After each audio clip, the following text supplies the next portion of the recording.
Welcome to Under Construction from Chadwicks, where it's all pure side talk. Yes, we like to tackle the issues that matter most to tradespeople on and off site and have a little bit of crack along the way. And today we're going west. Yes, we're chatting to two of the sharpest and soundest voices in Irish comedy and content. We have Clarke and Owen Colgan. You'll know them from the Hardy books and their podcast. This is a fascinating chat, and we'll enjoy everything that is beautiful about the rugged West. Let's get it done. Owen, you're so welcome for joining us on Under Construction. Thanks for taking the time. Looking forward to chatting. All's good, lads? Thanks for having us. Namaste. Thanks yes, for having us. exactly. There we go. We're on to it. We'll all be at yoga for the rest of it. Lads, we've a grip strength exercise. Are you up for it? Like, Yeah. I just think we need a bit more representation from the West. We got fine grip in the West. Yeah, exactly. We've been holding on too long. Yeah. I didn't have my protein today. Or did you not? That's fine. Don't worry. It's I had you- protein shakes before I came in. Would that get this done? We don't know. So as you can see, lads, Philly McMahon is top of the pile. 65.6. Yeah. What a beast. Do you want to give it a go? Yes. Right. So what do I do? Brilliant. You squeeze it as hard as you can. With And one hand? One hand. And if you need to get up or stand up, whatever Right. you need to I'll do, get up and get whatever into it. gives Come on. you the best. Okay, go. come on. Here we go. You ready? Make me all proud. One Mayo. Oh, the green and red of Mayo. Hi, Go on. Do for Matt Malloy, will you? Come on. You might have to change his underwear there. What's that? I've beaten Pat McDonald. Yes, there we go. 36.5. So is it just the one? You don't Yeah, have to but hold can it I give first. you a little secret? Yeah. It nearly slipped out of my hand there straight away. Oh, look at this, lad. So We're get- chatting tactics now. This is good. So, yeah. What a selfless teammate. Yeah. You know what I mean? So come here. Get it right into the palm of your hand. Get it right in there. Yeah. Yeah, there you go now. Go on. I think of Philly laughing at you. Go on, Mayo. Now you have it. No, that went deep. What'd you get? 55.7. 55.7. Wow. You practice that, do you? Well, I was taking protein this morning. Well done, lads. Yeah. We'll throw up the scores there and we'll get them I up. can't use his hand anymore. Yeah. Fair play to you. It seems to be the essence of the West, really, that it gets ultra competitive very quickly because everyone else that's been a bit of crack. No, we're in it to win it. Oh yeah. There's no point in playing if you're not trying to win it. We're not afraid of losing, as you know. We're from Mayo. Exactly, yeah, that's true. We've tasted defeat. Now we want to taste the win. Is there something to that, lads? A little bit, though. You know what I mean? That playing free because you don't care of the results. You know, West-wise, it's been a tough time kind of in the West. And I think that Tommy Tiernan documentary was good for opening perception, isn't it? About this beautiful landscape but also the brilliant people we have west. There's that kind of humbleness to the whole thing, like in a way that like, it's not that we don't want to win it because we definitely do, but it's sort of like, I don't know, is it a mindset thing? I don't know. What is it? Yeah, well, there's definitely, like you said, a humbleness, and I think we're very grounded in the West because you have to be with the weather. You've no like. other choice. You expand that a little bit. Just like you mentioned the weather there, but like it's harsh, isn't it? You know what I mean? You have to nearly submit at times, don't you? Yeah, you have to accept the rain, like, you know. Yeah. You kind of, you know, because it's always raining, so you're just, some days you're just like, well, if I don't begin to enjoy it a bit, I'll always be unhappy, you know? Yeah. And like we have it easy, like particularly in Mayo, but you think about I don't. There's islands in Mayo, then like you're talking Clare Island, Inishtark, like even like I know there's a bridge to Achill Island, but they even have it harder than us and they're an hour further. Yeah, Do you know? So I do appreciate what Tommy said, you know, there's a ruggedness and a wildness and a real uniqueness that keeps us all grounded. Mm-hmm. Yeah. Do you find that on walking around? Do you find it like it's nearly passed on through generations that this is how we nearly conduct ourselves? With there's like a slow pace to life. I suppose there is in every rural place, but any time you come back from the city and you get stuck in behind a tractor, you're like, well, you fucking move. But then you're like, oh no, this is just the way the life is, and it's a bit slower paced, and that's kind of, there's a nice beauty in that too. But it's like, it's nice to romanticize it too, but it's not the easiest place to be in the winter either, you know? Like, of course, yeah. I have a cousin from America and he loves to come back and he's like, dude, I want to buy a house in Mayo. Yeah. And I'm like, just live here in the winter, like for a few winters, and then let us know what you think. The winters are so long. They're really long. And they feel like they're getting longer. They do, yeah, definitely. Yeah. Funny you say it though, lads. Genuinely, it is a thing, isn't it? Like, I think we should tow Ireland, you know what I mean, down a little bit. Yeah, for the winter. We have the money to do it now. Like. Yeah. We do. We have the Apple money. Exactly. Yeah. What are we doing? We're towing Tow us the down to country. Gran Canaries there, will you? You should be made going Just a for the foreign winter. holiday. Like, Yeah. you should genuinely be made going a foreign holiday during the winter because if Yeah. you don't, if you don't, you find it hard to make it through. Yeah. Genuinely, like Yeah, I'm not like being extreme or anything, but the winters are so long. Yeah. The other side to that too is I'm trying to get a Dublin comedian down to Mayo to do a show for me, and they won't come down. I was talking to them on the Friday. They were like, Don't want to pay the tolls? It's just so far away, they said. Wow. And I thought, like, it's 3 hours. It's, it's not that far away. It's not that far away. And no matter what, on Friday they were just saying, it's 3 hours there and it's 3 hours back, and that's just what you're dealing with as well. Do you think that's a perception that we need to kind of break down a little bit? Stupidly, I went on the wrong train and went to Westport. But it was a joy. You know what I mean? Like, obviously, after I got off, the realisation Where were you meant to be going? I was meant to be going to Cork. How was that a joy?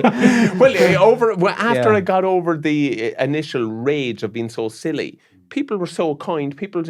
I actually could not believe the outpouring of it. Just the difference in mindset of, you've made an error here, fella. You know what I mean? But did you not notice there was no trolley on that train? We don't want it though. Yeah. That's the thing. We don't want We'll it. make our own sandwiches. Yeah. I didn't notice the trolley. People cared for me. Whereas I'm not just saying that. And I'm from Cork, but I see a fella getting on the train, gobshite. You know what I mean? Really, you know what I mean? I'm not helping him. It's more competitive. No, to be fair, there is a great sense of community in the West, no matter what happens. And I do think people put their shoulder to the wheel and row in together. Definitely. Yeah. 100%. Yeah. And I hope we never lose that. Yeah, true. Yeah.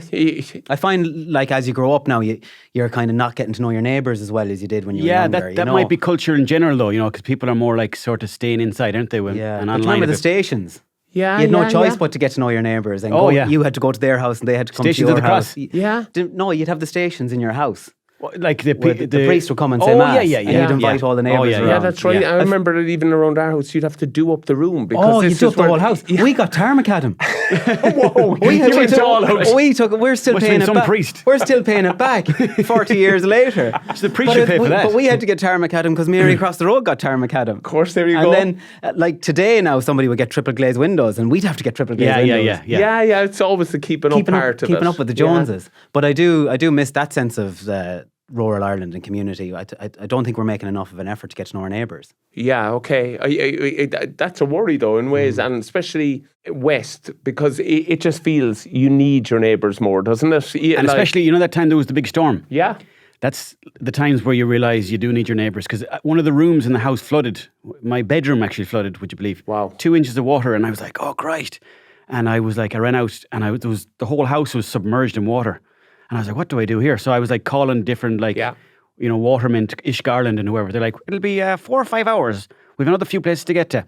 So I went up to the neighbour. He came down with the tractor and the slurry spreader. Yeah. He reversed the slurry spreader mechanism, sucked all the water out, and he goes, no bother, I'll see you later. Never even... Give me a pint. Get me a pint, he said to me. Yeah, that one behind the bar for me. Yeah, and I've been in love with them ever since. Yeah, it's and that sort of amazing, stuff, that's when you realise, that the neighbours are the key, definitely. Yeah, it's mad. You're right. We could lose that a little bit in not reaching out more or just even being vulnerable. Definitely. Yeah. What would you consider the capital of the West, lads? Like, where is it? The Belmullet roundabout. It's a cultural crossing point. Okay, yeah. The capital of the West. I guess everyone is going to say Galway, aren't they? Because no, you can't, man. It has the infrastructure. It has the motorway. It has the train. But this is for spiritual. It could be spiritual. Well, then Knock Shrine. Yeah, exactly. Knock Shrine is the capital of the West. Yeah. Okay, we'll take it. If you're a priest worth your salt, you've gigged there, like. But if we're talking hens and stags, it's between Carrigan-Shannon and Galway. Yeah. And Knock. Knock again on the way home. Oh God, I can't believe that Carrigan-Shannon on the day one, Knock on day two. Well, Clare is a very good place for trad music too, Yeah. I suppose it depends what you're after. Crowpatrick, you could say Crowpatrick. Yeah. If you went to the top of there, like you'd feel something. So that could be your central point. Where's the cut-off to it then? Because you mentioned that you come all the way down to Clare. Where do you stop though? You know what I mean? When you keep going. Yeah, when you go west, would you go as far down as, you know what I mean? West Cork, you would. I think you would anyway. Yeah. You'd go to Bantry. Yeah. Mallow on a good windy day. Yeah, there you You'd go. take them. The wind's important, isn't it? Yeah. Kinsale. Yeah. And up as far as Donegal then and Five Finger Beach and all those places. You're mad about Five Finger Beach. I love it. It's a great spot. It just resonated with me, the Five Finger Beach up the north there in Donegal. The wind dictates that you're west, though, doesn't it? It you know does, what I mean? yeah. It's a different type of wind. It comes in sideways. It's interesting though when you see all the tour companies and everything. You can draw a line from Dublin to Galway, and everything below that wins. And I don't think anything above that wins, because you have so many cool things. You like Mayo, like you said, and I know we're here banging our drum about Mayo. No, but let's do it. Like North Mayo, you've got Downpatrick Head, you've got the Cage of Fields, you've got Belmullet. Then up into Sligo has so much culture and history, and up into Donegal, and that doesn't get any of the tour company, doesn't get any of the buses. There's no train. There's no motorway. There's no good roads. So like the roads are fine, but they could be better. But you can definitely see a line on a map from Galway to Dublin, and everything west, everything below that, south, winning. Yeah, okay. And then everyone above that line has to fight harder and harder and harder. Yeah. Like for instance, Donncha, like there's no bus stop in Westport. When you if you jump off the bus, like if you were bringing a bus company to Westport, like say CIE Tours for instance, they're coming from England. There's nowhere for them to pull in. Wow. That's crazy. You know what I mean? But like, sorry, no, Anne, not being harsh. That's an easy fix, isn't it? When you'd imagine it is. You'd imagine it is. Yeah. Yeah, but like these are the dilemmas you're fighting with, and then the council will come along and put a bus stop down at the Quay, which is like 2 miles away. Yeah, the logic is not there. You can't get a 70-year-old to walk in from the Quay, No, of course, who's after paying 10 grand to come over from America and explore. So it's little things like that you're at a disadvantage the whole time. Of course. But Alan, just your point there about the comedian you're trying to get down, is there a perception? You know what I mean? Because people haven't been there, and you're right, it's not that far away. Like, people sit in traffic for 90 minutes a day. You know what I mean? Going another little bit to get somewhere so beautiful. Like, do we need to get the message out more that, coming west, or even just putting better small win infrastructures in place, like a bus stop, you know? Definitely. I don't think enough has been done, and you do see Fáilte Ireland and Discover Ireland spending a lot of money, but I think they spend them in the same places all the time, and I'm sure somebody will argue with me and say I'm wrong there, but you're on the ground there. Let's look at the Cliffs of Moher, for instance. How much attention does the Cliffs of Moher get? Yeah. It gets all the attention. Yeah, definitely. When they're a third of the size of the cliffs in Achill or Donegal. The positives to that then is you can go to a place like Nathan, Yeah. and it's as beautiful as anywhere you'll go to in the world, and like not meet anyone. There'll be nobody there. Exactly. Yeah. And there's, like, you're like, well, this is kind of what I want. Like, maybe we should shut up. Do I want to? And the Yanks, I love the Americans. Yeah, but of like, course. If a busload of Americans turn up, they're like, oh my God, and they were just like drinking Starbucks. You're like, oh God, it ruins the, the thing. So there's a balancing act in it. There is a bit, you don't want to kind of, have too much going on. I think you can keep. I think there's a balancing act. You know what I mean? Yeah, definitely. There is a bit more would be nice, but not too much. Yeah. Do you find like there's two parts of Ireland though? You know what I mean? Like there's the kind of Dublin, and maybe that's the way Alan described it, the line across, and then there's. I think there's three parts. There's like the country folk, there's the city folk, and then there's the townies. They're the hybrids. Of the two, Okay, you're so right. Explain each one to us, you're please. So right. Well, there's different. All you have to do is look at the way they walk. The city people, like, they won't wait for the lights to go green. Okay. The townies, they might press the button, but they'll cross anyway. And then the country folk, they wait for it to go twice. The country folk are always in a hurry. They are, yeah. The shoulders are out ahead of them, and they always have somewhere to be. If they're in town now, they need to get home. There's stuff to be done. Yeah. Whereas the townies are kind of going, eating, having their mochas or their skinny lattes. Yeah. They're dipping one toe in, like, Then there's the city folk who are just raging that they're out of the city. Yeah. Do you find it a bit, Alan, that there's kind of nearly, because it's amazing, you brought up about the kind of the storms and the floods. Yeah. But I think we saw it there kind of, straight away everything kind of got done. Yeah, it did. In kind of Dublin and around it, whereas, you're waiting 4 to 5 hours. Yeah. Like there's still trees down our road. Like when was that storm? Back in February. Oh, yeah. A long time ago. There's still trees down. Like that's not to say that locals are not out there with chainsaws chopping like they can chop, We got completely blocked in on our road, but that morning all the locals came together and got chainsaws and saws and chains and jeeps and everything and got it done. It was done by lunchtime. Exactly. Without the council. Yeah. Do you find that bonds you a bit? You know what I mean? Like that, I think Irish people, maybe in sport, the kind of chip on your shoulder a little bit is nice to have. But knowing that we've to do this ourselves. Yeah. Yeah, no, it is nice. It is nice. But sometimes, like I said, it's a pity that you need something to happen for it to come true. Yes. Yeah, definitely. Yeah. Like the community wouldn't get together unless all the trees fell down. Yeah. exactly. Should we meet up? No, next time. Nah, he's a bit of a bollocks. That fella. He's a mighty. The tree's done. We better see him. I actually bought a chainsaw for the next storm. Yeah, so I'm ready to go. Like. But your man down the village, that's a bit of a bollocks. He's a great lad when you need his chainsaw. He's sound. Yeah, ask him for his chainsaw. But in the most important times, though, they are always there. That's the key part, I suppose, But you're right, though, Alan. Day to day, it'd be nice. And don't get me wrong, there are some communities. You see, a friend of mine, Donald, there lives in a Humour, and he has a small little pub, and they have their little tidy villages, and they have their little pub, and they have their bingo nights and their card nights, and that's huge. Yeah, big time. Yeah. And it's that little pub that's keeping the village alive. Of course, and it's so important because it's not about drinking. No, it's a central hub. It's a place to meet. It's a social aspect, yeah. Do you ever play 25? Yes, yeah. My dad plays it every Friday in a pub, and they play with matches and stuff like that. Oh, but magic! It gets heated. Yeah, it does. Yeah. I'm always trying to join in the group, but it's like The Sopranos, and they're like, maybe next time. Yeah, they won't let you in. Yeah, they're only playing for matches. I have a full box here, lads. But it's been going on since God knows when, and that's what they do, and that's probably the cards is only like a side thing, really. It's the actual chatting and the banter and the cheekiness towards each other. Yeah. That kind of keeps you feeling a bit sharp, And that's probably, I hate to talk about it, but just probably lost that a bit during lockdown because we're all inside. Of course, yeah. And being online is one thing, chatting to people, but there's something to be said about the actual physical touch, No, but you're right. And I think people will relate with that, on building sites, because it's not square on chat. It's kind of shoulder to shoulder chat, isn't it? Yeah, where something's on and you're working, but you can still build a conversation and build a bit of a bond. Yeah, and you're not in your own head too much. That's the great thing about being on a building site or wherever, like the men's sheds, that sort of stuff. Yeah, that's actually so true. I didn't even think of that. Yeah. The vent of just getting away. But a building site will shape you, though, as a man. There's this sort of initiation ceremony, isn't there? There is, yeah. Of being the apprentice and being the centre of all the jokes. Yeah. Which kind of hardens you up for life. There's a hierarchy, doesn't it? When you're at 16 years of age and you're being told to go and get the long stand or the glass hammer or the skirting board ladder, and then you're coming back 4 hours later and the whole site burst and they're all laughing at you. Yeah. And you get over it very quickly. You do, yeah. It's how you react to it too. It's how what you do after that. I used to. My brothers are plasterers, so I used to labour for them. But the one job I hated was going to the shop. You know what I mean? Doing the run to get different things, sausage rolls or whatever it is. But and needing to know exactly what to give back to right people because they knew by the pence and they'd rip your head off. They would, of course, yeah.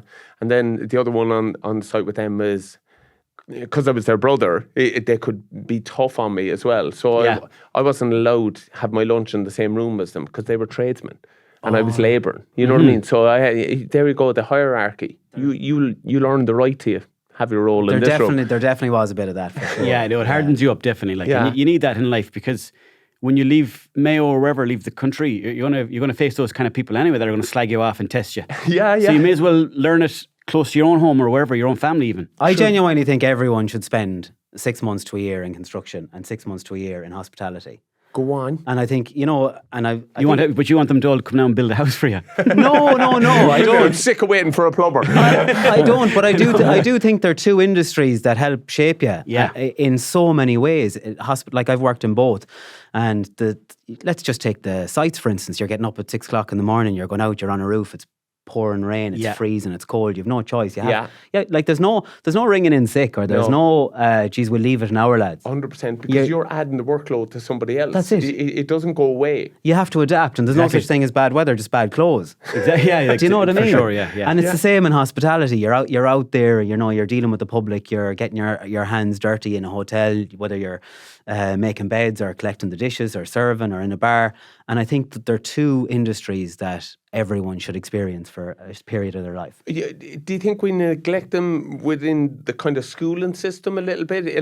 I know we chat fourth year is that point to the work experience and maybe it could be done there, but just even, just pick the trades, learning something like that all the way up, you know what I mean? From kind of school on would be helpful to just make it more appealing. It's kind of more helpful than algebra or all that sort of stuff that we learned in school, even though that's probably important for lots of math stuff, but the trades were kind of forgotten about the last few years, but even, again, when the storm happened, you've seen that all the tradespeople, they're the ones that really stepped up, kind of like they're the ones that sort of got stuff fixed again. Yes, yeah. So obviously that's some of the most important industries that need to be What I found really encouraged. interesting was there was this huge push for tech, you know? Yeah. And like we were encouraging kids like to get involved in tech and gaming and app building, and which was all great at the time. Yeah. And now everyone's like, oh, Jesus, AI is coming along now, lads. Yeah. You know, what are you going to do? Yeah. You're like, hang on now a second. You encouraged everyone to do this. Yeah. How did you not see this coming? That's it. And now it's suddenly had we like, not heard this before though, but buy it off the plans and flip it. yeah, exactly. You're too vulnerable if your whole life is based around tech, which you know you can obviously make a lot of money off it. You still, if you don't know how to like work the garden or grow veg or anything like that, you're kind of screwed a small bit. Yeah. So that stuff needs to be taught in schools Our children too. a bit mollycoddled now. Like, it's a long time since I was in TY, but when I was in TY, there was no pressure. It was basically, you had to get a letter to say where you were going to be for the 2 weeks. Okay, yeah. You find a friend whose dad owns a garage, and you say, hey, is it okay if he says I'm going to be there for the 2 weeks? And he signs the letter. You're at home playing the Sega Mega Drive. So I hope there's a bit more. I hope there's more to it now. Yeah, you know, I hope they're encouraged. Mind you, it's hard to get a tradesman that'll do a small job though. Yeah, of So I course. wouldn't mind bringing in a few of those lads too. Yeah, you know? yeah, but maybe that's because the market is so light in them. Yeah, that's you know true, what I yeah, mean? yeah. That it's You won't beat the sense of achievement, though, of doing something with your hands. Unless you do it wrong. in it. Yeah. Unless you do it badly. But even doing it badly, you won't do it badly the second time. That's true, yeah. Yeah, no, for sure. You need the Yeah, and I experience. do think there's a great sense of satisfaction standing back, looking at something and going, geez, I did that. Personal experience in that. You've been in that space. Do you find that it was useful for you now? Even in that, you know, that mindset of, like that one I can take on. Yeah, I loved it. I genuinely did love it. And the reason I got into carpentry was because I hated school. Okay. And I had to do a trade, or my dad would make me go back to school. All right. Okay. And I left school anyway, and then Dad got me a job on a building site, and he went to the owner of the building company and he said, look, will you work the shite out of him for 5 days? Wow. And he might go back to school on Friday. Yeah. And he gave me the worst jobs for the week. The very first day I started, I was on top of this scaffolding that was 4 stories high. It was one bay of scaffolding and it wasn't attached to the wall. Oh, wow. Right? Everyone on health and safety is going, Exactly. This is 1999. Like, there was no... I didn't even have a hard hat. The hard hat wouldn't even fit me. Okay, yeah. And you were I there had... in a I had- hurling helmet. I remember I had to drill through this concrete beam. But thinking back now, I don't know why I had to do it. I think they might have just made me do it. Yeah. Just because it was the worst job they could think of. Yeah. And I was absolutely bricking it. Up until I had never been higher than a chair before in my life. Never mind 4 stories in a scaffolding that wasn't attached to the wall. And I got it done because I didn't want to go to school. Yeah, okay, yeah. And it was a case of, right, I'm just not going to school. I just get it done. By the time Friday came, my dad went back to the owner of the building company and he said, how did he get on? And the owner of the company said to him, do you know what? Maybe school isn't for him because he's great with his stuff. And you were fired on the Monday. Yeah, no, I got another few months out of it. No, but I stuck it out then for 4 or 5 years. But Alan, in that moment, you won respect because they know they're giving you the shitty jobs there. Yeah, but you know what was really interesting about that, Donncha? I didn't know that for like Of course. a few years later. Like, the other thing about doing an apprenticeship is you'll never be shown the respect or given the respect, course. unfortunately. Yeah. And I think there should be a bit more of that. There should be a bit more encouragement. Definitely, yeah. Because I think at the time it's kind of like a lobster pot scenario. You're kind of kept in the lobster pot. I certainly felt that. You're never good enough to get out of the pot. Yeah, okay. Yeah, You know, yeah. whereas you might be an unreal carpenter, an unreal electrician, an unreal plumber, but they're kind of afraid to tell you that in case you leave. You have to go away to come back kind of thing. Yeah. And then you might have went off to Foss then for 6 months or whatever, and then you'd be talking to other lads and you'd be saying, are you hanging doors? And he's like, yeah, I'm hanging. Jesus, I'm only at the shuttering. And you're like, oh, we fitted a kitchen last week. And you're like, wow. Yeah, and you were like, you were clean and dry. Yeah. And But you're is that because, you know, a lot of Irish men don't like to give each other compliments? Is that part of it, no? I think you've hit the essence But of a it. compliment comes with a pay rise. That's true, yeah, exactly. Do you know what I mean? Yeah, You yeah, can't you're be right. told you're too good either, or you look for more money. Yeah. But I think there has to be a balance, and I think you should be encouraging work and I like, to be honest with you, a bit of respect is worth way more to me than money in an envelope. Because it encourages you to keep going. Yeah, exactly. Definitely. And it gives you the confidence to if you push feel stuff. respected, you don't mind getting up in the morning. Yeah. It's wild you say it. I noticed our dressing room evolved and changed. There was always that kind of bitter chip on our shoulder, nobody works hard. But when I finished, it was what got guys going was positive reinforcement. That actually encouraging them the whole way, leaving them know you're brilliant at that. Yeah. Whereas I thought if someone had said that to our group at a younger point, it would have been nearly like they wouldn't have been able to take it nearly. Yeah. So it's just evolving, isn't it? Hopefully so, yeah. Definitely, yeah. Men are definitely more open with their feelings like that stuff. So I think it's important, to encourage, as you said, like, because that does give you the motivation. I know that for myself personally, if I feel encouraged to do something or somebody says, that was good the way you did that, I'll keep going with it. But if I don't hear anything, I'm like assuming that it's not good. Yeah. And then I'll probably give it up. Yeah, true. So I know it is a change in Irish male mentality, and it's across the board, not even just in sports, but even in stand-up comedy. You see comedians now, like Chris Kent, he's from Cork, he's a great one. Great example. He's like, it seems like people are really streamlining their, like, even comedy. They're like treating it like, not athletes, but they're eating better. They're not drinking before gigs. They're doing things a lot cleaner. Yeah. And I think maybe they're pushing the envelope further and further, which is like, because they're more clear-headed, they're more positive reinforcement and all that stuff. Yeah, it's mad. I break it into the world of sport, but kind of darts went that way a bit. If you see it across the board. Yeah, I know it's kind of high performance. Do you feel comedy is going that way? Comedy is definitely going that way. Whether you like it or not, it's going that way. And like, I sort of miss the ruggedness of the old school style. Of course, yeah. Because that's a bit raw. But like, you can either take it or leave it now. Like, and the new generation, they're much, they're much more like, how do you put it? Like they, like they're like checking their performances, like, seeing how they can improve on them. Yeah. Self-critical, but in a kinder sort of way, Agreed. Do you think that's because the reinforcement. The audience are also more tuned in, whereas once upon a time the comedian might have been having a few drinks and the audience might have had a few more drinks, whereas the audience now are probably a bit clearer-headed as well. Maybe, because the audience aren't drinking as much, because the culture of drinking is not there. Keep up to them. Yeah. Definitely, that's probably a part of it too, yeah. Yeah. Just from your experience, so like the Hardy books, like, geez. Well, we drank on that show. Like, but there was so much positive reinforcement then. The opposite of positive. Yeah. For like, even when we look at the West, like, do you think a show like that would have come out of somewhere like Dublin or Cork, or, you know what I mean? It'd have to be specific to the place, but Hardy Books is clearly specific to Mayo because it represents the way people were, like, some people were thinking at the time. But I remember, like, when we got onto TV, everyone was like, fair play to you for getting onto TV. We watched the first episode in a pub in town, and one of the first things we heard was, this is shite.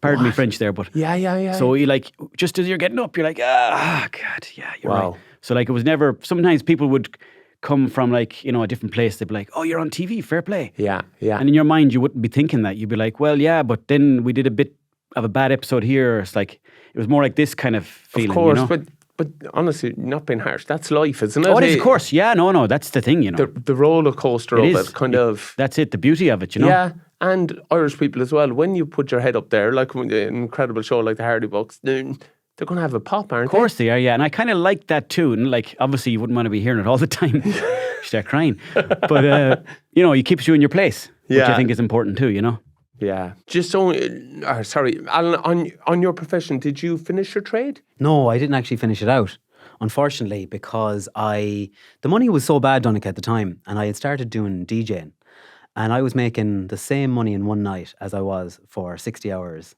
Oh, wow. On the building site. Wow. So I had done... So instead of laying blocks, you were laying tracks. Laying tracks, yeah. Cut that. And it's that's for nothing. It's interesting because I actually stayed working for the same guy because he owned a nightclub. So I literally just went from one payroll to another payroll. Wow. No way. And we built his nightclub. So we went in and I was a carpenter in his nightclub, and I had already got this DJing bug where I was working in community radio and I was at home DJing in my bedroom. And we had built a nightclub, and then it was Thursday, Friday, Saturday, Sunday night. That nightclub isn't open now, which is another tragedy of rural Ireland. But I asked, could I come in and just watch the DJ and stand beside him? And I did. And then I get a warm-up slot where I'd do the first 10 minutes and then I'd do the first half an hour. Yeah. And then a DJ would be sick and then I'd get a slot. And then a DJ would leave and then I'd get Thursday nights or Sunday nights. And I was genuinely, I remember getting €240 a week in the apprenticeship. And I remember getting a gig in Carrick-on-Shannon for 250. Wow. That was the turning point, was it? And I just thought, yeah. Who's codding who here? Yeah. So I did both for a while, but I didn't finish out the apprenticeship. And I kind of You must regret have it. had the hardest hands in the DJ business. Yeah, there you go. Yeah, exactly. I did both for so long, but you'd be getting home at 3 or 4 o'clock in the morning, you'd be up on a site at 6:30 the next morning. I didn't drink or smoke or do drugs or anything like that, so I didn't find it that hard, but it did take its toll on me. Yeah, it does. Yeah, it's Yeah. just that lack of rest and, And then- being on the whole time. And then nightclubs were booming, you know. The whole scene was booming. That was a nightclub in Kesslerbar. Yeah, Club Mantra. Oh, yeah, I know. Yeah. And then Great there spot. was Club 360 in Carrick and Shannon, and the whole scene and the nightlife and everything was booming, but that all came to an end as well. It's kind of disappointing that it has, though, isn't it? Because we're going back to that kind of, you know what I mean? You're on about playing cards, Yeah. but also just being around each other there. Oh, definitely, And those yeah. late nights out. Yeah. You There know? was a nightclub in Kelchima called In 17. There used to be like the video or the slogan on the radio was like 3 floors of absolute madness, open 8 till late, and they close at 10:30. It is late. yeah, exactly. Yeah, but that was a great place. You'd meet everyone from different towns: Claremorris, Kelchima, Swinford. They'd all come together, you know, and meet up Yeah. in the disco or whatever. Like, but yeah, it's a shame that the discos are dying off too, because they're great socialising places. Of course, yeah, you know? and important as well. To kind Definitely. of rite a passage in ways to kind of make mistakes and Yeah. get things wrong and be silly. nearly. Exactly. Yeah, definitely. Yeah, but it's kind of like your story, Alan. I worked in a nightclub before in Galway called Halo. Okay. And I didn't really like it because I was collecting glasses and you've seen all the drunk people. You're like, I don't really like this. So I got a job in construction as well. So I was kind of doing the both at the same time. Yeah. But one night I didn't turn up to collect glasses, so the boss was annoyed at me. But the next day, I swear to God, this is true. I had to work in the nightclub fixing up some of the stuff that was wrong. This was the same nightclub, Halo. And I had the hard hat on me. And I seen the owner just milling around. I was like, I'll just go over here. So then the guy that I was working with was like, no, go over there and lift that thing. So I was like, yeah, I'll be over there in a second. So I was going around the long way. He was like, what are you playing at? He thought I was terrible on the sites, but... You should have taken the hard hat off and walked up with a few glasses, just finishing up from last night. Exactly, yeah. I stayed on late. Alan, would you say you're confident now when it comes to DIY after, you know what I mean, working in carpentry for a while? I'd be confident with anything timber related, you know, but I wouldn't tackle anything plumbing related. Yeah. Yeah, there's been a few instances now in the house where I've been like, same. water terrifies me. Okay, I don't know why. Yeah, no, I get that. Yeah. Yeah. That's something come from Mayo as well. Oh, maybe. With all the rain, you know? Yeah. Water terrifies you. Yeah, possibly. I'd be more electricity. Yeah. Water, I'm there like, you know what I mean? Yeah. But where's, Electricity, there's no coming back. You know what I mean? That's it. That's true. There's maybe it's you just feel there's a cut-off with it, like there's going to be a bang and it's going to end and that'll be all over. But water, you're just like, what if I can't switch it off? Yeah. Yeah, when does it Yeah. stop? What if we flood the And whole onto there with a house? snorkel going, Yeah. it's like the scene in Father Ted. You nearly had it at the start. I thought you had it there for a minute, Ted. We had a leaky tap in the house there, the cottage there a few years ago. And the tap was just dripping. I was like, every day I saw it, I was like, someday I'll fix that. Yeah. And my missus was like, do you want to fix the tap? And I was like, yeah, no, I'll fix it. So I was getting spanners and nothing was working. So I was like, I'm going to have to call the plumber in for this. Yeah. So I called him and he's like, what is it? Tap? Yeah. I said, you can nearly do that yourself. Oh, brilliant. And I was like, yeah, but I can't. Yeah. I was whispering, you know. It is a gutting thing though when that happens and someone with a trade comes out and it's so It's just like simple. that. They do it in 10 minutes. Yeah. But I suppose there's the skill. You know There's what a I skill mean? in it too, yeah. So, Yeah. like yourself, yeah, Alan, I wouldn't be too good at the plumbing either, you know. That wouldn't Well, be my you see, forte. I was sort of self-taught with the tasty work in terms of the carpentry. So when I went off to Foss, we learned all the skirting and architrave and the hanging doors and stuff like that. But when I went back onto the site, not that I wasn't allowed to do it, I wasn't given the option to do it. Okay. So I would only do it in the evenings and weekends for like nixers. Okay, yeah. And then again, like you're just kind of tipping away at your nixers, and I was really enjoying the nixers Yeah. and not enjoying the site work. Wild. Because you'd be like, I was steel fixing most of the time, and you're just like, this is not part of my apprenticeship Yeah. whatsoever. Yeah. And you didn't mind doing it for a while, but then after a few months, you're like, Yeah, I get it. I'd love to be in doing skirting and architrave. Yeah. And then I fell out of love with it. Because Yeah. that's ultimately what I wanted to be doing. I didn't Yeah. want to be doing the shuttering. It's mad though, and going back to sport, it's when you see people jump, you got to keep moving them up, don't you? Because you're willing to learn there, and you might make mistakes on the next elevation, but it's still better for us and you to push you. Yeah. You shouldn't be afraid of making mistakes. Yeah. I was watching, the analysis of the hurling yesterday, and I was just thinking, like, when the lads go from playing on the field to actually the analysis stuff, Yeah. would they be just as nervous doing the analysis stuff? Like, must be a hard thing to learn then to be on it live is. TV. And what I always find with it on is it's not really, it's not the formula to the dressing room, but it's the people, the things that are interested for people. Yeah. So the stats used in the dressing room are totally different to the stats that people outside are interested in. Like one of the stats, I know this sounds nuts, in our dressing room was, I know this is nuts, but it was called logs lying on the ground. So they would time how quickly you could get off the ground. I know I'm going back to kind of old school, but it was a measurement to be able to kind of go, well, he's doing great because I know it's evolved. You mean just after, like, we'll say a tackle? Exactly. Okay. Could he be like a cat and get back into the game? Okay. And then that leads to this kind of quick ruck ball, which is, but then everyone loves hearing about that stat on TV. So you'd never chat about kind of logs on it because it's you know what I mean? It's not that exciting. Yeah. But you tell people, oh, look, speed of ball is under 2 seconds, and they're mad for that it, up. Where you're there, like, this is actually what's happening. I see. That's of relevance. Yeah, so, I mean, the log stuff, that's very interesting. So if you get up very quickly, yeah, that's a sign that you're kind of like, you're not bothered by the tackle, even if you are. No, you're of use. On the ground, you're of no use. Gotcha. Yeah. Okay. And then it evolves again, like you might have seen brilliant players like Tyburn. His point of difference is his post-tackle pressure. Post-tackle pressure. So after he makes the initial hit, he is dominant post it. Yeah. But no one's interested in that. All people want to know is missed tackles. And yes, of course. Yeah. So the bad news. You kind of feel like a bit of a fraud when you're doing it in ways because you're there like, if the lads saw me doing this, they know it's... I see what you're saying. Yeah. Can we get a new leaderboard here for logs? Let's kick it off today. Let's kick it off. I've had my logs already. But you dabble in the garden a bit, don't you? I do. I love gardening, because it's just, I don't know, it's one of those things that, like plumbing, I don't really feel safe doing the electricity, not either. I tried a bit of carpentry, didn't really work out for me. Tried a bit of grouting with the tiling, not my thing. So I like the garden because it's more my pace, you know? Yeah, okay, yeah. So I grow carrots, courgettes, and Chinese mustard. Oh, wow. Yeah, so I thought, like, I'll remember them because people used to come into the garden and be like, what's that one there? And I'd be like, I actually forget. So now I was like, I'll do the 3 C's.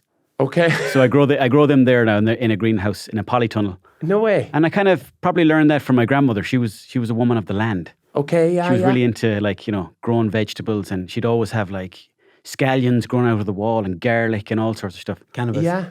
Well. Let's not go there, lads. Let's not go there. No.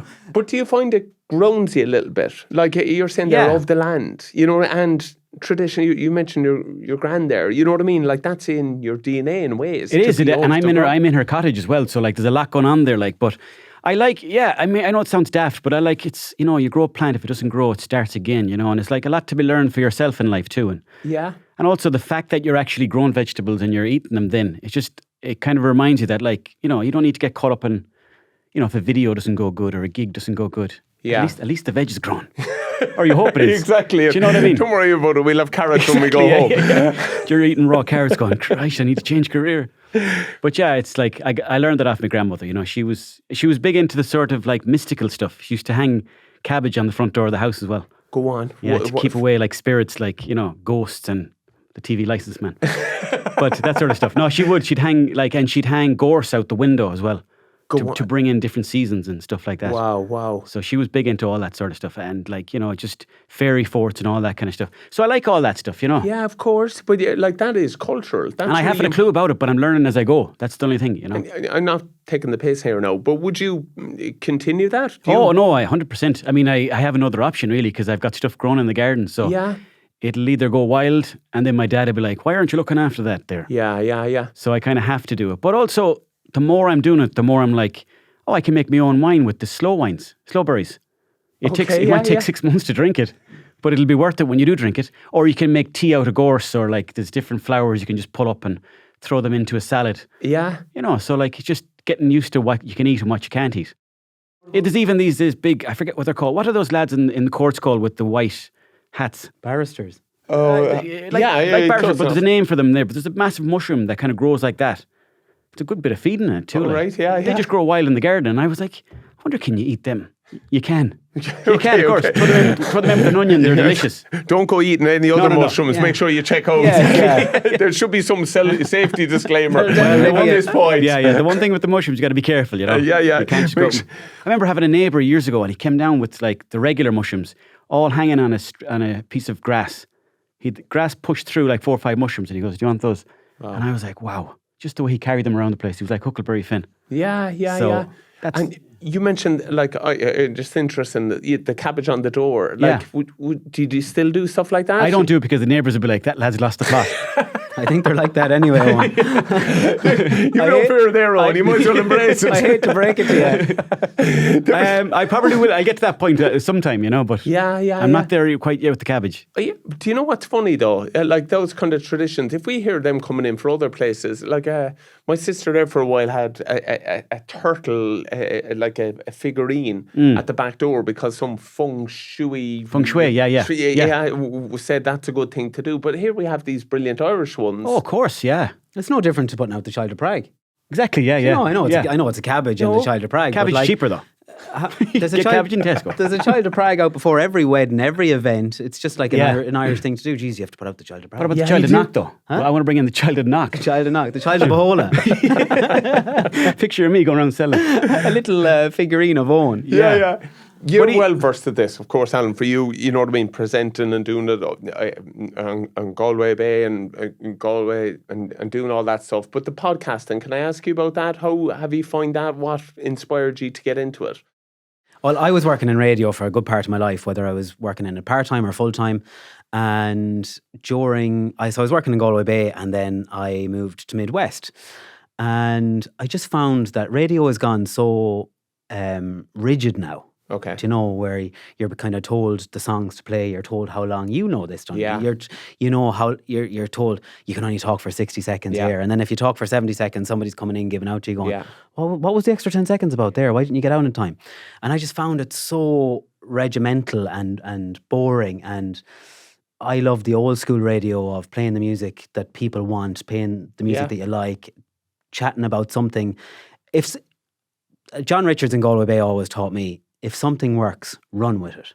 Yeah, okay. That's old school radio. He's in radio all his life. So we'd go in the breakfast show in the morning, we'd have a plan to do 10 things. Yeah. The very first link we'd do could be something we didn't plan, and it shapes the rest of the breakfast show. Yeah. Because it just worked. Yeah, go with it. And you spontaneous. Forget about the other 9 things, just run with it. Yeah. But I feel like radio now has gone so rigid and I honestly find it so boring to listen to that I started the podcast as an outlet for myself. I'd go home in the evening and I'd ask people to come over and record, and it turned out to be we started this 45-minute podcast for a bit of crack, and then kind of felt like we had exhausted that. We were talking about growing up and school and childhood friends. So then I started to do the more serious interviews with people, and interestingly, people said to me, if it's more than 45 minutes, people won't listen to it, And they were an hour and a half, 2 hours long.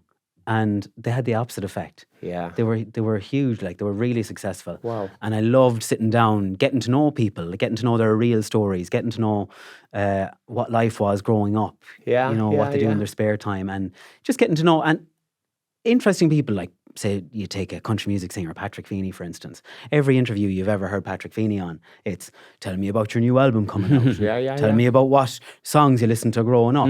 I'm like, it's too rigid, what we like as a 4-year-old. Yeah. What's the first thing? What's the worst thing you've ever done that you haven't been caught for? Do you hang cabbage on your front door? Yeah. Exactly. Those kind of questions. Spontaneity is the key, Yeah. So it started really as an outlet, really as just as a hobby, as this kind of outlet for me to express myself. And then I realised they're helping people. I had Paul Quinn on from Virgin Media News, who shared a story about coming out as a gay man. And, started seeing the messages coming in. I got this message from a guy in London, said, I'm coming home next week. My sister's picking me up at the airport and we're going to tell my parents I'm gay. And then you started realising, wow, there's something here that can actually help people. There's the ripple effect of, And that didn't cross my mind. To be honest with you, I was being selfish at the start. I was only doing it for myself. Of course. And then I realised this is actually something really positive here, and we'll keep her lit. Yeah. And then I'm really lucky it took off. And then I kind of felt like I had to pick one or the other. Okay. So I went with the podcast. Yeah. Oh, no. What about you? I've been doing podcasts, but I'm more like into, I suppose I find it hard to just kind of like structure stuff. Okay. I've never I probably have ADHD or something like that. I've never got it checked out. But like, I like the spontaneity of stuff too, kind of like what Alan was saying there, the way things are very rigid. And like, one side of the coin is that even in sports, things are getting so good now because everything is down to the finer details. But people are like, almost things are getting overanalyzed, and maybe the radio is kind of maybe fell into that a small bit where everything's like, there's 5 seconds here.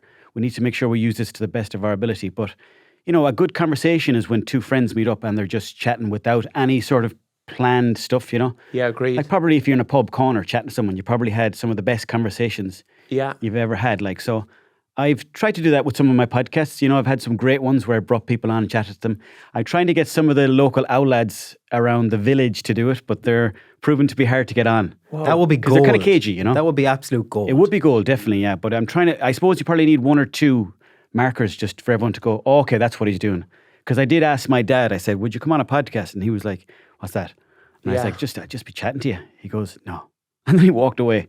But you find that as well. As soon as you bring a mic out in front of some people, it can freeze, can't it? Definitely, yeah. And there's something beautiful about never being captured as well on a mic. That kind of, well, not never being captured, but some of these old Irish men or women that like their stories are only through like, us chatting. And it's not necessarily recorded for anyone else. I don't know, but it would be nice to record them too, though, Of course, yeah. But then it's nearly passed down in generation. Exactly. Their values, mythical. their It's more mythical. Yeah, exactly, yeah. Yeah, it's...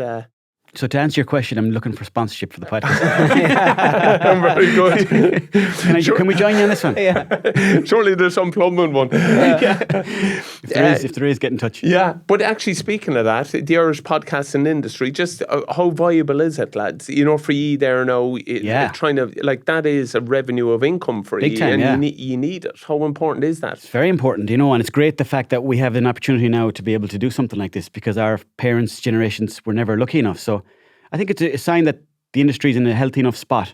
It's probably something very positive from COVID. It blew up during COVID as well. Yeah. Like COVID made a lot of podcasters, it made a lot of TikTokers, and it was one of the positive side effects to COVID. Now, sometimes you just see some comments under some videos where people are saying, God, they're making podcast equipment too cheap now. Yeah, definitely. because that's a great thing. Yeah, because everyone has a podcast now. But I do think, and sometimes people say to me, what advice would you give me if I was setting up a podcast? And the only advice I give you is do it for the love of it, not for the money. And if you're doing it for the love of it and you're enjoying it, the money will come. Yeah, okay. But don't go into a podcast thinking, oh, I need to get a sponsor and I want to make this and I want to make that. Yeah, do it for yourself. Yeah, do it for the reason. Do it for the passion of the story and the passion of chatting to somebody, and then the money will come. Because that's what will drive it being good, isn't it? 100%. Yeah, the money's kind of like a side effect nearly. Yeah. So if you're enjoying it yourself, that'll resonate with people. Yeah. Whereas if you're going through the motions, people will feel that, Yeah. But it's very competitive too, Donncha. It's not a case that there's loads of money in podcasting. It's a bit like the Spotify effect as well, where you see these artists getting definitely millions and millions of streams and then getting €100 at the end of it. Yeah. It's very competitive, and again, you're a little bit disadvantaged in the West because we don't have the big agencies, we don't have the big podcast studios. Okay. And I do feel if we were in Dublin doing what we're doing, we'd probably have more options. Maybe we'd have more options. Yeah. Like if we had the access to this studio here and the resources of this studio, and if we could get like a key cut for here, maybe. Yeah. If you don't mind. If we could get a remote studio in Bohola, that would be great. You bring that lump hammer, you bring the cabbage with no one stopping us. Yeah. But there is definitely a little disadvantage to podcasting as well being in the West. And it kind of brings us back to the start there a little bit though. Like, there is a disadvantage, isn't there? Like, genuinely, does it annoy you sometimes that you're there like... You can let it annoy you, but you have to turn it into your advantage. You have to turn your disadvantage into your advantage. Okay, and sorry, how? Mindset? My mindset is one thing. Another thing that I'm looking at doing at the moment is building a mobile podcast studio. Okay. Because I'm looking to interview these really interesting people all around the country. There's one guy in Derry, there's one guy in Cork, there's one guy in Fermanagh, but I can't get them to come to Mayo. And I thought to myself, right, what if I buy a van, build a podcast studio in the back of it, soundproof it, and I go on the road and I just pull up outside their house and say, here, plug that in and get out into the van here. Mm-hmm. Yeah. And I'd love if it was self-sufficient that you didn't have to plug it in. But you just have to turn your disadvantage into your advantage. How do you do that? Find a way, like. Find a way. And I learned that from a guy called Carl O'Grady on Clare Island. He lived out in Clare Island and he started distilling, maturing whiskey at sea. And he said, like, what other jobs can I do? I live on an island in the middle of nowhere. Wow. So he filled a boat with whiskey and leaves it to mature at sea for 3 years and then sells it. And all the Americans come over and go mad for it. Wow. And it's him initially that said to me, you have to turn your disadvantages into advantages. Definitely. Wow. 100%. So you don't let it eat up, Donncha. You just say, what can I do? Yeah. How can I turn this on its head? Yeah. Because people won't care. If you're like, oh, well, I can't do the podcast, they'll be like, well, I'll listen to another one. Yeah. Exactly. So they just move on. Like, It's like, oh, you can't get somebody to go to Mayo. Well, whatever. I'll just go and listen to Carol Mullen and the wife. There you go. There you go, yeah. we'll plug another podcast. Because Owen, I feel you'd be a bit like me. You're saying that the kind of structure and the rigidness of stuff can be quite distraction. But do you find there's a formula for podcasting that works? Definitely segments is needed. Yeah. I always like to be kind of free and like sort of spontaneous, but that obviously works against you too if you get stuck. Course. So I need the bit of railing along the way to kind of carry me to the next stop. So I think I'm trying to find it. I'm trying to find like a balancing act between. I try to do a bit of streaming now. So what I'll do is I'll have my notepad beside me and I'll have 4 or 5 topics that I'll be definitely jumping between and talking about. But however I get there is a different story. Okay. And all the top comedians in the world, that's kind of the way they go about it. Like Chappelle, I know he was saying that he's got like 4 or 5 topics and he'll get into them whatever way he wants. Tommy Tiernan and Billy Connolly had a great way of going into a story and then going on to a completely different story. A complete tangent. But then coming back. Yeah. And 20 minutes Probably later, in a week. 20 minutes later, you're like, So there is structure to it. Yeah. Is that what we were talking about? Yeah, it's a structure's in it, but the structure's hidden. Yeah. If you don't mind, going back to the Hardy books, it's just, ye put that out. You know, We put that out, yeah, when we improvised the whole thing, you see. So we were like, oh, that's handy. We can just improvise our way to wherever, you know? Yeah. And that worked. But see, kind of probably what we kept forgetting was there was a fella at home editing this going, that's crap. No, don't need that. So we'd film like, it could be a 10-second scene. It could be like 3 hours. And we get it down to 10 seconds. So literally we were cutting down, like we'd film so much though. So it was a lot of work on the post edit. Probably something I've only learned from Fittest Family. People have no idea how much content is created to make the tiny bits. The tiny bits and the slog that is on the creative. You might only, like you might be filming like 12 hours a day, but you might only get 2 minutes of TV or 3 minutes. Yeah. So there's so much there where people are like, no, not going to use that, whatever. So, you know, but you still need the structure. So we had the guy structuring it with the editing, you know, that was structuring the story. Okay. But when we seen it going onto TV, we're like, oh, we were funny the whole time there, were we? Yeah. Or hopefully we were funny. But yeah, you need the structure on top of that too, you know? Yeah. Have you found that, lads, with the change to social media stuff, that maybe podcasting has changed, or putting snippets out to kind of hook people on? People's attention span is a lot shorter now. Definitely, yeah. You have literally, when I started editing videos, you had 6 or 7 seconds to grab their attention. Yeah. Now you have 1 or 2. Yeah. If you don't grab their attention in 1 or 2 seconds, they're gone. And you can see that in the analytics of your Instagram or your TikTok. You have to... Alan, that only happened to me about 6 weeks ago. Something came up and said, your first 2 seconds was weak. Yeah. So this video didn't... It made me think of altering the... Do you know what you need to do, Donncha? Watch the lads in the Dáil, right? If you watch all the videos in the Dáil, it starts with, I'm telling you now, that's a disgrace. And then it goes back to the start. Taoiseach, I'm talking to you today about water charges, blah, That's blah. the clickbait.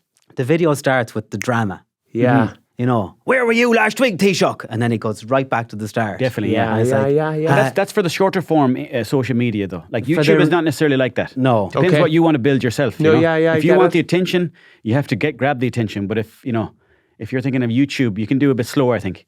And have you noticed lately, there's like even a car review where people are going to the comments and they're saying like, it might be a 3-minute video.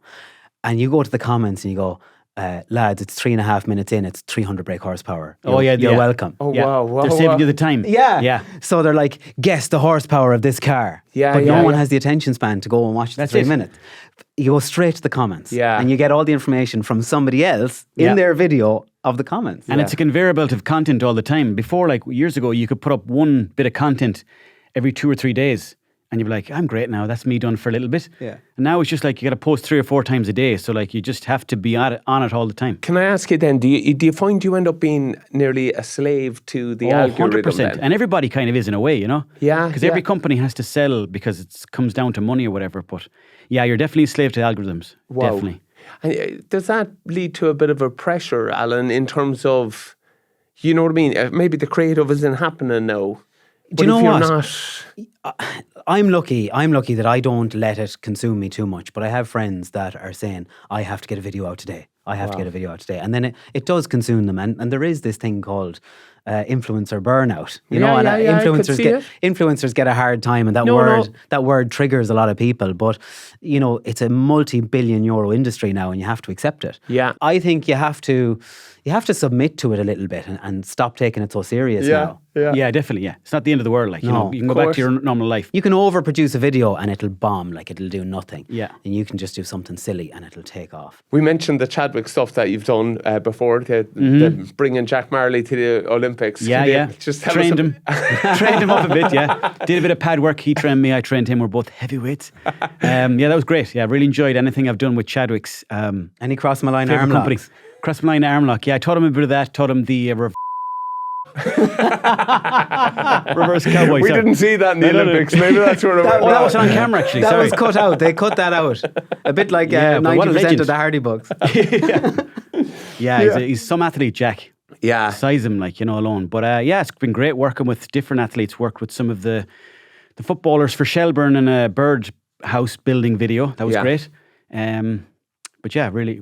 Sorry, what was the question? No, but my point is, it's great as well when brands, you know what I mean, like Chadwicks come in there and say, we want you to be you. Yeah, and definitely something like Chadwicks, like, not to be just saying it because we're on a Chadwicks podcast, but they're a nice company because, you know, DIY is a nice, you know, thing, or construction, so like, and they've always been very open to work with, so yeah, it's been a very nice... But they're also normalising it. Normal, and like exactly. they're ahead of the curve, and again, not just saying it because we're sitting here, they have been. I was in a video with Joe McGuckian and Protein Bar and a few other guys for a Christmas special, and it's so relatable. Yeah. It's just relatable content, and you're from somebody who's worked on sites. Of course. You find yourself wanting to watch the video because you can relate to it. That would actually happen. Yeah. Because that can be a problem, isn't it? In not listening to the kind of where the people are, the shop floor, we used to call it. Like, we used to find it with rugby, management might have one idea, but the way the ground is, it can be totally different. And it like dictating the wrong message can nearly harm. Yeah. You have to think outside the box. Yeah. What should we be sowing in the garden at the moment? What should we be sowing? Yeah. Potatoes are always a good choice. Go for something exotic like the Chinese mustard if you get a chance. And what else would I say? Courgettes. They're like when they come on and you have a courgette in your hand, your little baby in your hand, you put it into a salad. It's a great feeling. Yeah. So go for those and call me or message me on Instagram, Owen Colgan Fitness, if you want some courgette tips. Where can we hear you and see you, lads? Give a bit of a plug to the podcast. So my podcast is called Big News Coming Soon, and my social media is Alan Clarke Official. Brilliant. And Al, what's the progress with the van? Where are you at with it? Are you on the track?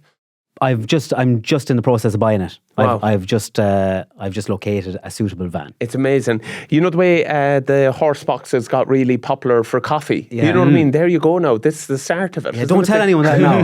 Everyone's going to be beating around. There'll be 10 podcast vans on the road now in a week. But I heard that about the guards. You know, the horse box for the guards. And they were like, wow, the guards are selling coffee now. Come here, Donncha, before I go, I might be looking for a few sheets of plywood though. Oh yeah, I'll fill your boots. Just take it off the wall. Yeah, exactly. Get the hammer out of the Get boot. onto Jack. You know where I get a few sheets of ply? Yeah. Brilliant. I'm sure they'll be delighted to have Thanks you a million on for anyway. having us. No, Thank you very much. We Yeah. appreciate it, honestly.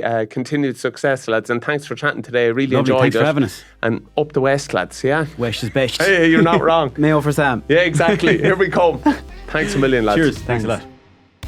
That's it for this episode of Under Construction with thanks to Chadwicks. A massive thank you to you for listening. Also to our fantastic guests. If you'd like to subscribe or follow, we'd really appreciate it. Or you can hit the like button. See you next time.